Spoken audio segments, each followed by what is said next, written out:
Кандайсыңар? Биз ата энебизден бөлүнүп өз үстүнүбүзгө чыктык да.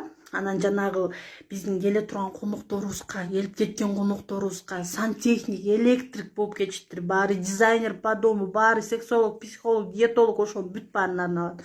Сураныч, келгенден кийин жашынакай мен силерге чайымды берем, жашынакай ичип, жашынакай эле кетип калыңыздарчы, сураныч. Жакса дагы жакты деп үйүбүз, жакпаса дагы жакты деп эле кетип калыңыздар. Келип алып, ушул үйдү алдыңарбы? Апей, бул точкаңарды өйдөрүк кылбайт белеңер, бул балаңар колун тыгып албайбы? Апей, бул кухняга бул штораңы башкача штора албайт белең, элем боло берет. Ушундай орустар ушундай светофор эмелер жакшы көрөт да, мындай аябай бытыраган ушундай обойлорду илип коюшту да. Мейлем бул оңдоп аласыңар да өзүңөр. Апей, бул эмне буну бияка илип коюңар, жака илбейт белеңер.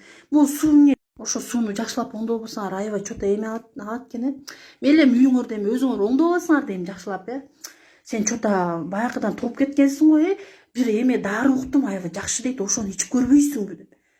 Ушинтип айтышат да.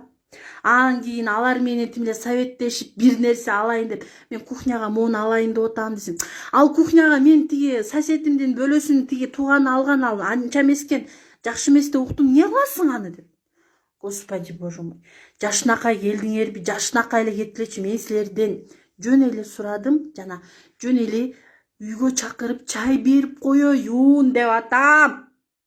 Келе олуп болсо, мага болсо тимиле башыман баштап ылдый бутум тырмагана чейин совет айтпай, анан келе олуп тигиң тээри экен, бул жакпаса дагы жакшы экен деп туруп, анан кийин аркама барып анан шыбасаңар мага десе, шыбагыла. 100 жолу, 35 жолу шыбагыла. Чыны.